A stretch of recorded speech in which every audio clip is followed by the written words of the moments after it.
Hay lugares en la Tierra que no pertenecen del todo a este mundo. El Titicaca es uno de ellos.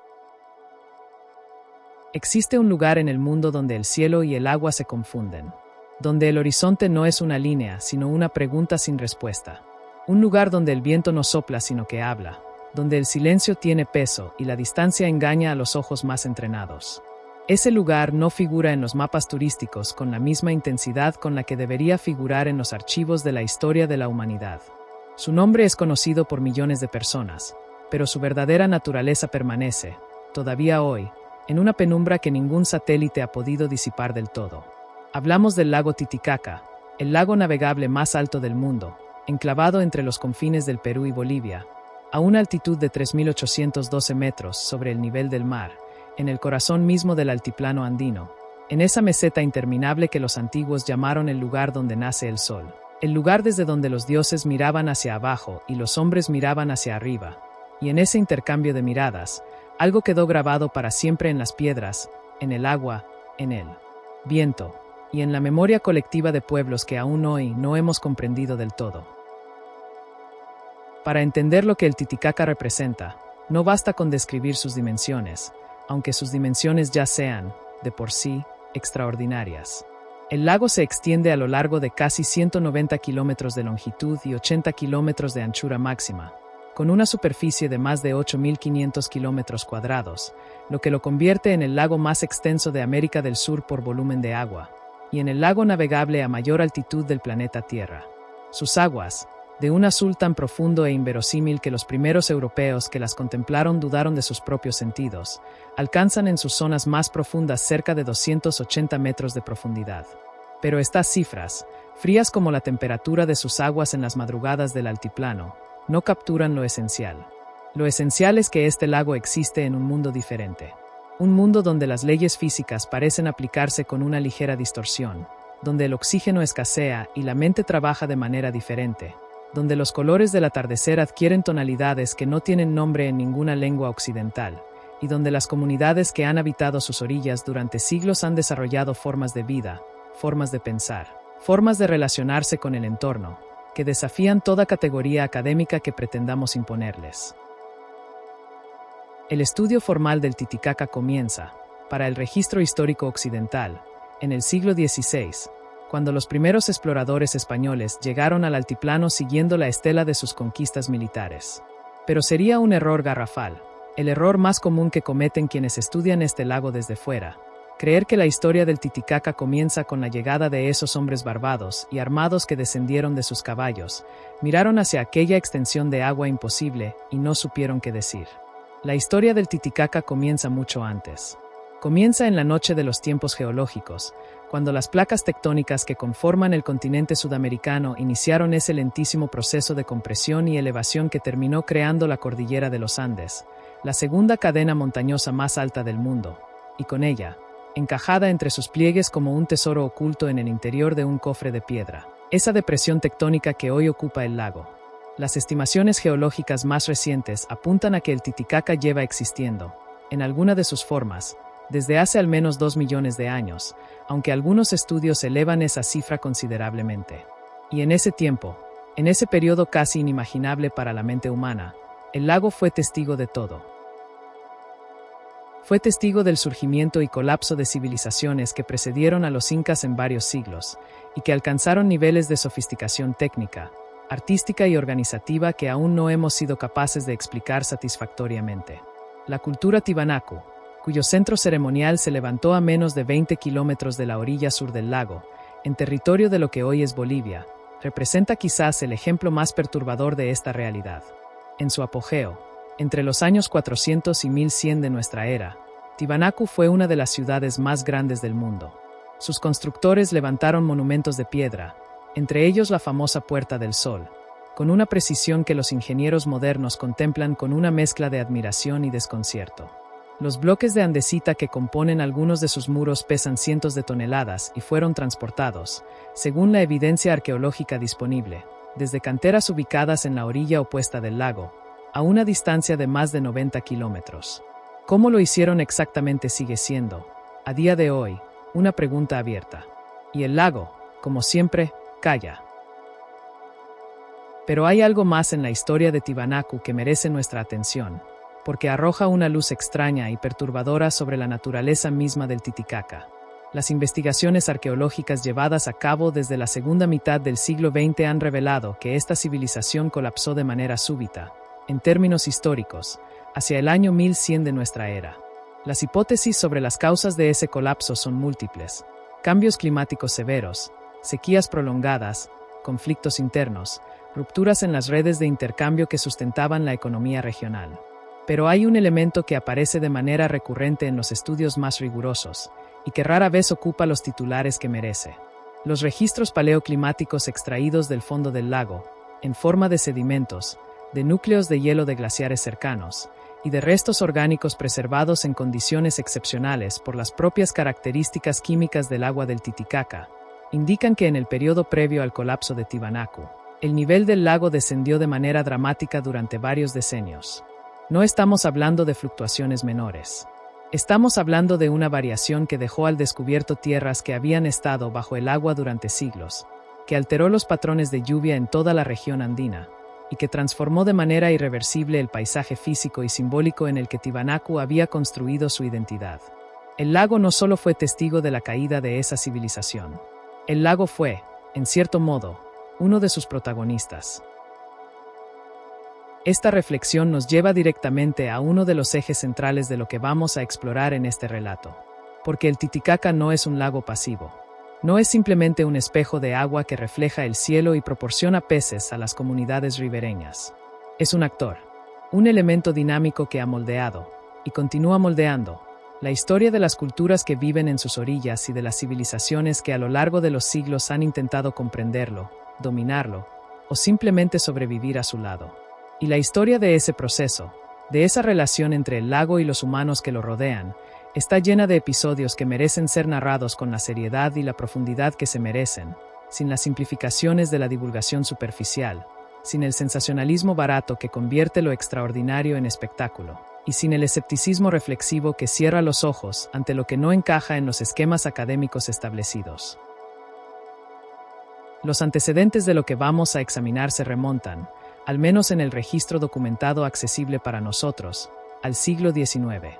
En la segunda mitad de ese siglo, durante el periodo de consolidación de las repúblicas latinoamericanas y de la apertura del interior del continente a la exploración sistemática por parte de científicos y aventureros europeos y norteamericanos, el Titicaca comenzó a recibir una atención que iba más allá de lo puramente geográfico o comercial. Las expediciones científicas que recorrieron el altiplano en ese periodo documentaron, con mayor o menor rigor según el caso, una serie de fenómenos y relatos que los investigadores posteriores han tendido a clasificar apresuradamente en una de dos categorías: superstición indígena o exageración literaria. Ambas categorías son, en la mayoría de los casos, erróneas. Entre esos registros se encuentran las notas de campo de un naturalista austrohúngaro cuyo nombre ha quedado parcialmente oscurecido en los archivos institucionales, posiblemente de manera deliberada, que visitó la región del Titicaca en dos ocasiones, en 1871 y en 1883. Sus observaciones, conservadas en un fondo documental de acceso restringido en una universidad centroeuropea cuyos responsables han declinado reiteradamente conceder entrevistas sobre el asunto, describen con notable precisión ciertas características del comportamiento del lago que los instrumentos científicos de la época no podían medir pero que los ojos y los oídos de un observador entrenado podían detectar. Entre ellas, variaciones inexplicables en el color del agua en determinadas zonas y en determinadas horas del día, movimientos en la superficie que no correspondían con los patrones de viento registrados, y lo que el naturalista describía como un sonido subacuático, perceptible en las noches de gran calma desde pequeñas embarcaciones, que los pescadores locales identificaban con términos en aymara y quechua que los traductores de la época rendían, con cierta incomodidad evidente en sus notas al margen, como la voz de lo que está debajo. A principios del siglo XX, durante la expansión de las redes de comunicación y transporte en el altiplano, que culminaría con la puesta en servicio del ferrocarril que unió las orillas del lago en 1915, se produjeron varios incidentes que fueron registrados en documentos administrativos y periodísticos de la época, y que comparten una característica llamativa. Todos ellos involucraban el lago de manera directa, y en ninguno de ellos se llegó a una explicación completamente satisfactoria. El más conocido, aunque apenas citado en los estudios académicos convencionales, fue el que los registros de la época denominaron el episodio de la barcaza número 4. Sin entrar en detalles que podrían comprometer la identidad de personas cuyos descendientes aún viven en la región, los documentos disponibles describen como una embarcación de carga que realizaba la ruta entre dos puertos del lago desapareció durante una noche aparentemente tranquila y reapareció al amanecer en una ubicación incompatible con cualquier explicación basada en las corrientes o los vientos conocidos de la zona, con su carga intacta pero con todos los miembros de su tripulación en un estado de profunda confusión que duró varios días, y que ninguno de ellos quiso nunca describir con detalle ante las autoridades correspondientes. Podría atribuirse este y otros episodios similares a la credulidad de una época menos ilustrada que la nuestra, si no fuera porque los documentos en cuestión fueron redactados por funcionarios y oficiales que tenían toda la motivación institucional del mundo para proporcionar explicaciones racionales, y que sin embargo registraron los hechos tal como los observaron, incluyendo sus propias confesiones de perplejidad. Esta pauta, la pauta del observador fiable que registra lo inexplicable y prefiere la honestidad intelectual a la comodidad de la explicación fácil, se repite con suficiente frecuencia en el archivo documental del Titicaca como para merecer atención seria. Pero quizás el antecedente más significativo para comprender lo que vamos a explorar no sea ninguno de estos episodios individuales, sino un proceso de mucho mayor escala que comenzó a documentarse sistemáticamente a partir de la década de 1950 y que alcanzó su momento más dramático, y más profundamente ignorado por la opinión pública internacional, en las décadas siguientes. Nos referimos a las investigaciones submarinas llevadas a cabo en el Titicaca por equipos científicos de diversa procedencia, que a lo largo de ese periodo fueron revelando, con la lentitud exasperante que caracteriza la investigación científica seria, la existencia de estructuras en el fondo del lago que no encajaban en ninguno de los modelos geológicos ni arqueológicos disponibles. No todas estas estructuras han podido ser estudiadas en profundidad. Algunas se encuentran a profundidades que representan un desafío considerable para los equipos de buceo, incluso con tecnología moderna. Otras se hallan en zonas del lago que presentan condiciones de visibilidad extremadamente difíciles debido a la presencia de sedimentos en suspensión.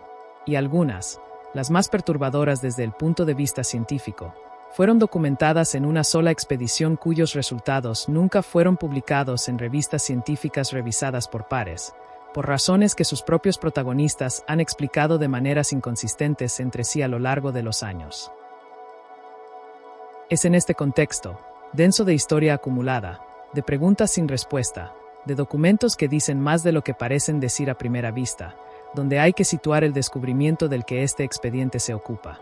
Un descubrimiento que no llegó de manera dramática, como llegan los grandes hallazgos en las películas y en las novelas, sino de manera gradual, casi imperceptible, como llegan la mayoría de los grandes descubrimientos reales, a través de la acumulación pacienciosa de evidencias parciales, de la persistencia de individuos que se negaron a aceptar las explicaciones convenientes, y de una serie de circunstancias que, en retrospectiva, parecen haber sido convergiendo durante décadas hacia un punto de revelación inevitable.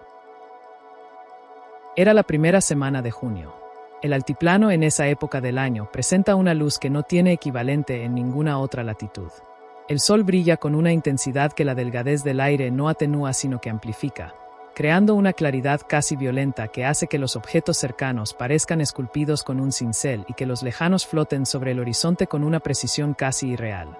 Las noches, en cambio, son frías con una frialdad que va más allá de la temperatura y que tiene algo de primordial, de anterior a lo humano, como si el frío de las noches del altiplano fuera el mismo frío que existía antes de que hubiera criaturas capaces de sentirlo. Es en ese contraste entre la violencia luminosa del día y la quietud glacial de la noche donde transcurrió el episodio inicial que este expediente documenta.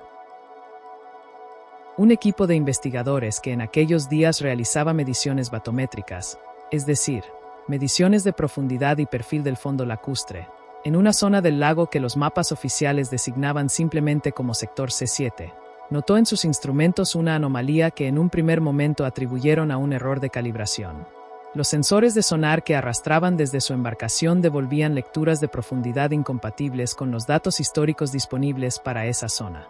Las lecturas indicaban la presencia de una elevación en el fondo del lago, una especie de plataforma o terraza de dimensiones considerables, en un lugar donde todos los registros previos indicaban que el fondo era regular y profundo.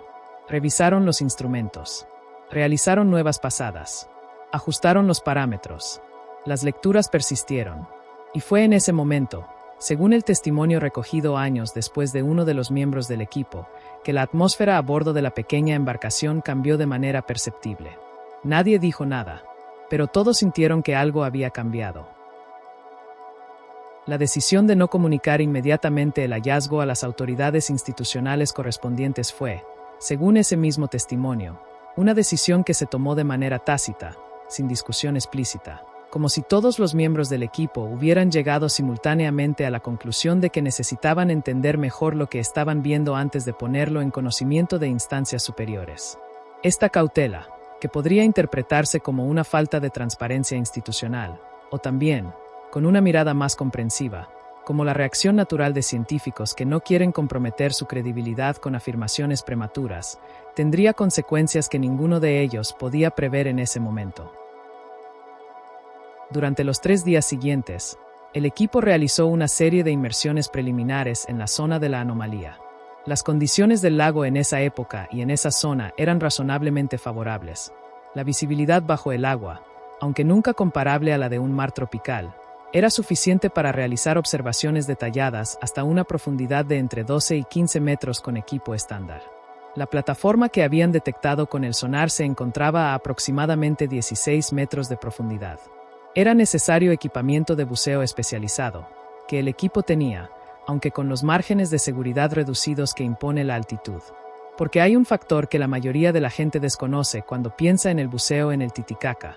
La altitud modifica de manera significativa las tablas de descompresión estándar, de modo que bucear en el Titicaca a 16 metros equivale fisiológicamente a bucear a una profundidad considerablemente mayor en aguas a nivel del mar. Los márgenes son estrechos. Los errores tienen consecuencias. La primera inmersión al nivel de la anomalía tuvo lugar en la tarde del tercer día, cuando la luz del sol, que en el altiplano de junio se mantiene hasta bien entrada la tarde, penetraba todavía en el agua con suficiente intensidad como para permitir la observación sin linternas. Lo que el buceador que descendió primero vio a esa profundidad fue, según su descripción posterior, una estructura de piedra, no una formación geológica natural, una estructura construida, con ángulos rectos, con superficies trabajadas, con una regularidad que excluía cualquier origen no antrópico, y cubierta, como todo en el fondo del Titicaca, por una capa de limo y sedimento que le daba un aspecto fantasmal, como si perteneciera a un sueño o a un recuerdo de algo que no había ocurrido todavía.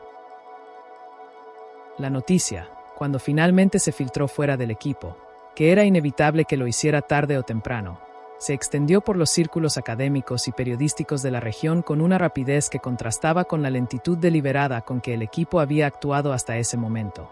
Y aquí comienza la parte de esta historia que resulta más difícil de narrar con objetividad, no porque los hechos sean oscuros o inciertos, sino porque lo que siguió al descubrimiento ilustra, con una claridad incómoda, los mecanismos mediante los cuales la historia institucional absorbe y transforma los hallazgos que no encajan fácilmente en sus categorías establecidas. Las primeras reacciones oficiales fueron de un escepticismo que, en algunos casos, lindaba con la hostilidad activa. Varios arqueólogos de instituciones reconocidas emitieron declaraciones descartando la relevancia del hallazgo antes de haber tenido acceso a los datos primarios. Las autoridades de gestión del lago, tanto peruanas como bolivianas, iniciaron procesos administrativos para regular el acceso al sector donde se había producido el descubrimiento, procesos que en la práctica tuvieron el efecto de ralentizar considerablemente cualquier investigación sistemática posterior. Y los medios de comunicación, con esa habilidad que les es propia para simplificar lo complejo y sensacionalizar lo sobrio, comenzaron a publicar artículos que mezclaban el hallazgo arqueológico real con toda una serie de teorías y leyendas preexistentes sobre el Titicaca, creando una niebla de malentendidos que hasta el día de hoy no se ha disipado completamente. Pero bajo esa niebla, algo genuino estaba ocurriendo. Equipos de investigadores, algunos con financiación institucional y otros de manera completamente independiente, comenzaron a explorar sistemáticamente el fondo del lago en la zona identificada originalmente y en áreas adyacentes. Los resultados de esas investigaciones, que han sido publicados de manera fragmentaria en diferentes publicaciones científicas a lo largo de los años, componen un cuadro que, cuando se ensambla con paciencia y rigor, resulta profundamente significativo. Las estructuras identificadas en el fondo del lago no son un hallazgo aislado. Son parte de un complejo mucho más extenso que se extiende a lo largo de varias decenas de kilómetros cuadrados del lecho lacustre, en profundidades variables que van desde los 4 metros hasta, según algunas estimaciones preliminares pendientes de verificación, más de 50 metros. El patrón de distribución de estas estructuras sugiere la existencia de lo que podría haber sido un núcleo poblacional significativo, construido en las orillas de un lago cuyo nivel era entonces considerablemente más bajo que el actual. Aquí es donde la arqueología y la geología se dan la mano de una manera que tiene implicaciones que van mucho más allá del Titicaca. Si las estructuras del fondo del lago son lo que parecen ser, y los análisis de datación por radiocarbono realizados en materiales orgánicos asociados apuntan a fechas que van desde los 2000 hasta los 3000 años antes de nuestra era, eso significa que existía en la región del altiplano una tradición constructiva de considerable sofisticación varios siglos o incluso milenios antes de lo que el modelo arqueológico convencional ha establecido. No es una conclusión menor. Es una conclusión que obliga a reescribir, al menos en parte, el capítulo de la prehistoria americana. Y es una conclusión que, por esa misma razón, ha encontrado una resistencia institucional considerable. La naturaleza de esa resistencia merece ser analizada con cuidado, porque no es en absoluto un fenómeno específico del Titicaca. A lo largo de la historia de la arqueología mundial, los hallazgos que desafían el modelo establecido han tendido a encontrar exactamente el mismo tipo de respuesta institucional, no una refutación directa basada en evidencias contrarias, sino un proceso más sutil de minimización, de exigencia de estándares de prueba que se aplican de manera selectiva, y de asociación implícita del hallazgo con el sensacionalismo o la pseudociencia, lo que tiene el efecto de contaminar la discusión académica, seria con el ruido de las teorías conspirativas.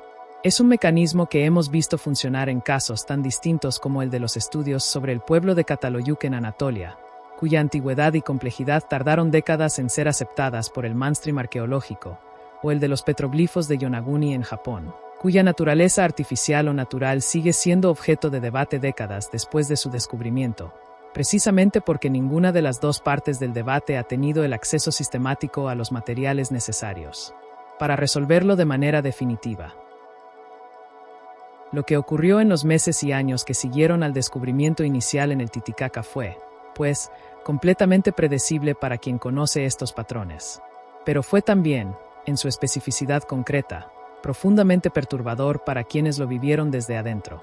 Uno de los investigadores que participó en las primeras excavaciones subacuáticas sistemáticas describió, en una conversación que no fue grabada pero cuyo contenido fue confirmado posteriormente por dos fuentes independientes, la sensación de estar trabajando bajo una presión doble: la presión técnica del buceo a altitud en condiciones difíciles, y la presión psicológica de saber que lo que estaban documentando era demasiado significativo para ser ignorado pero demasiado inconveniente para ser bienvenido.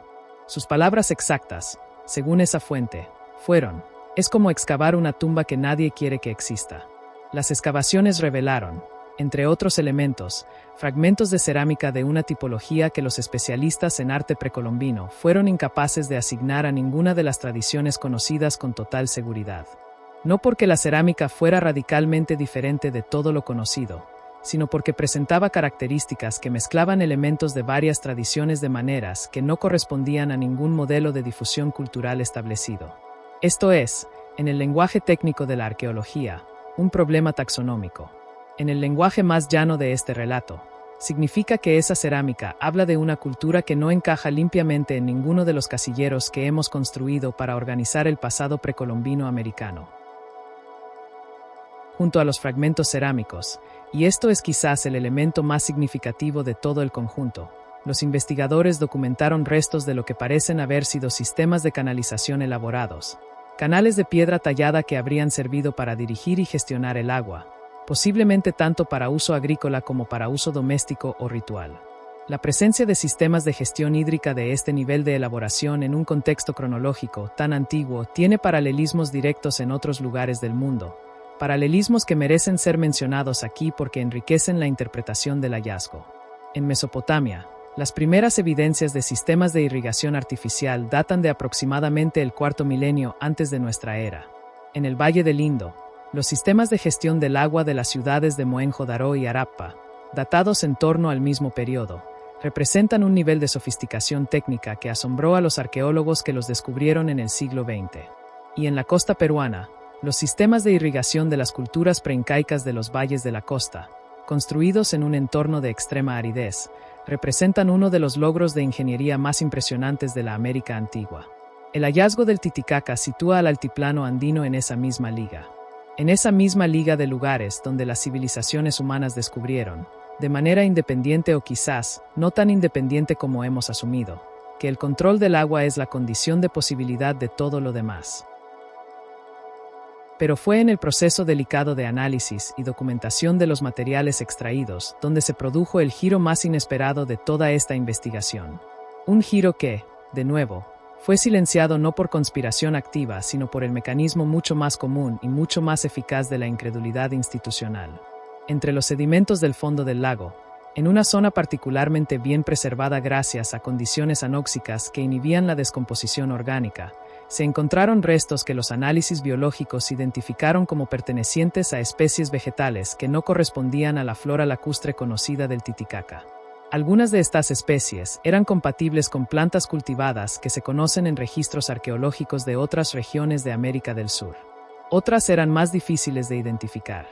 Y al menos en un caso, según uno de los informes de laboratorio que circuló entre los investigadores del equipo, la identificación taxonómica condujo a una especie cuya presencia en el altiplano andino en el periodo indicado por la datación carecía de cualquier explicación biogeográfica satisfactoria. El informe en cuestión no fue publicado. El investigador que lo redactó reorientó su línea de trabajo poco después hacia áreas de investigación más convencionales. Sus colegas, cuando se les pregunta al respecto, tienden a atribuir esa decisión a presiones académicas y profesionales perfectamente comprensibles. Es posible que tengan razón. También es posible que la explicación sea más simple, que ese investigador llegó a la conclusión de que publicar ese informe iba a costarle más de lo que iba a aportarle, y tomó la decisión más racional desde el punto de vista de su carrera. Es un tipo de decisión que se toma en los márgenes de la ciencia, y que no es necesariamente deshonesta, pero que tiene costes reales para el conocimiento colectivo. Lo que todo este proceso, desde el descubrimiento inicial hasta la dispersión gradual del equipo de investigación y la absorción del hallazgo por los mecanismos de la academia institucional, nos dice sobre la naturaleza del conocimiento histórico es algo que merece una reflexión seria. Vivimos en una época en que la cantidad de información disponible es mayor que en cualquier periodo anterior de la historia humana. Tenemos instrumentos de medición de una precisión inimaginable hace apenas unas décadas.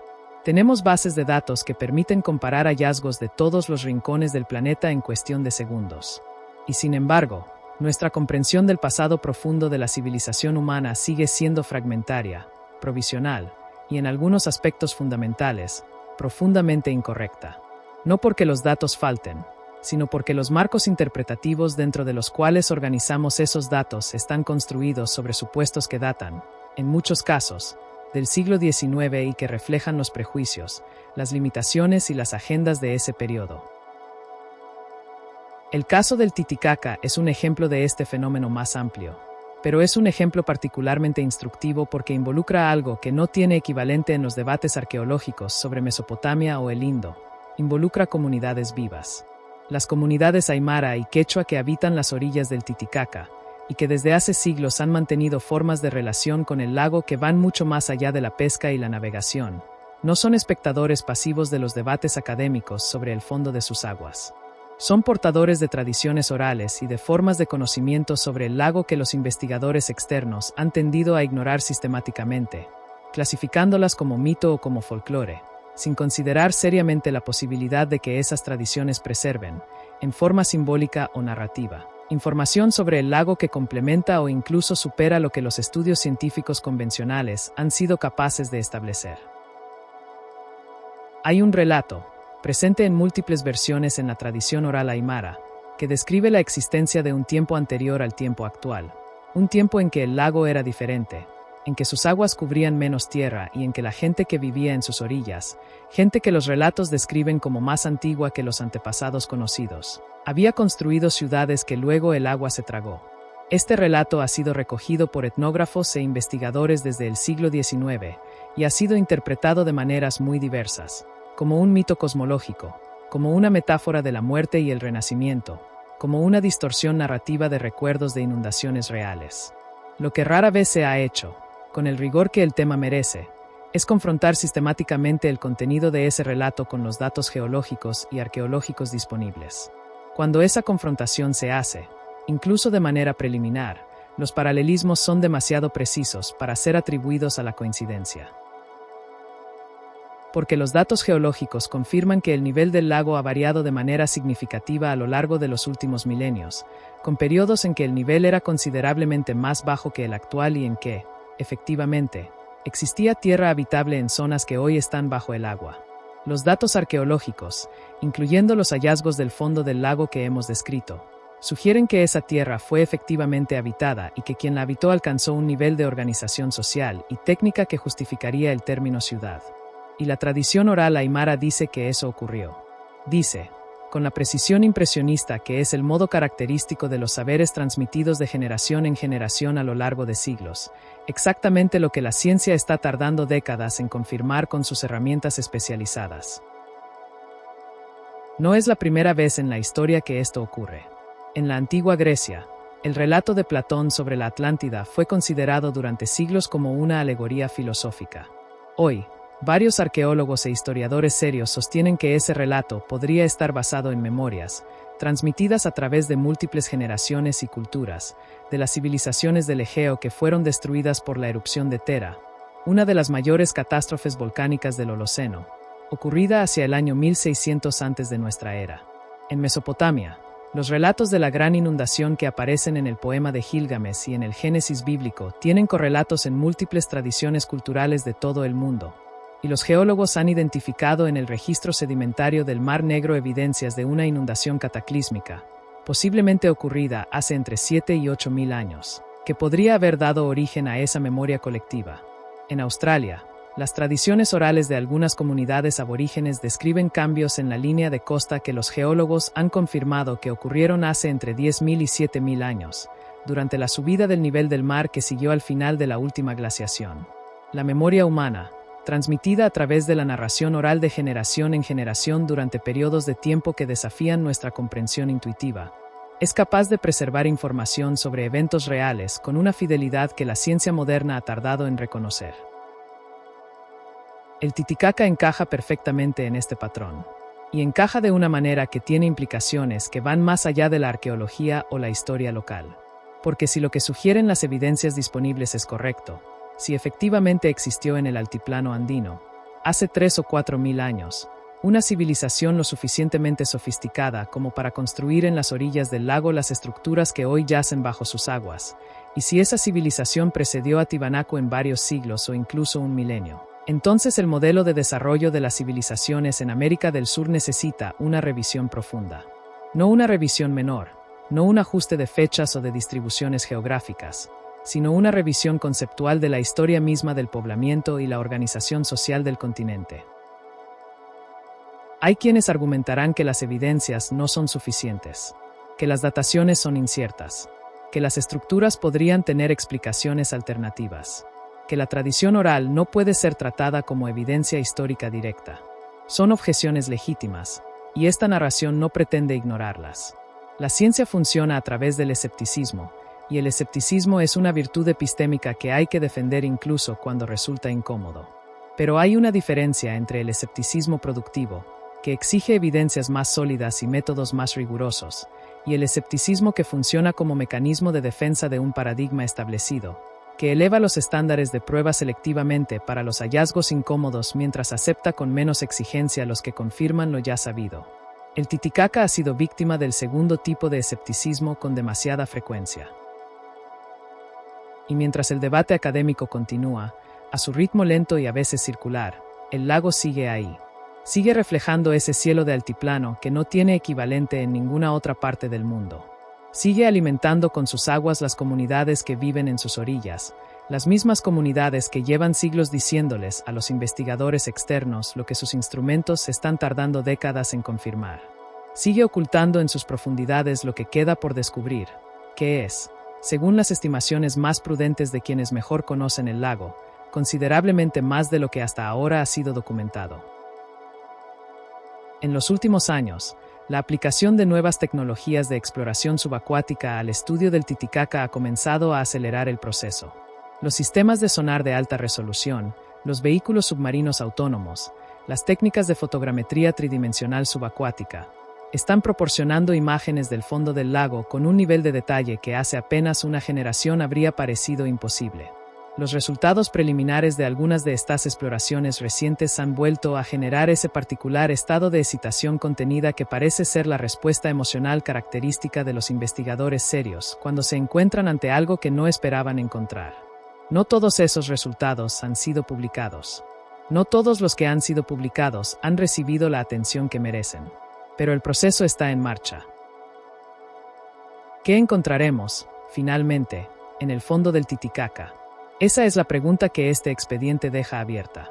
No porque la respuesta sea imposible, sino porque aún no ha llegado.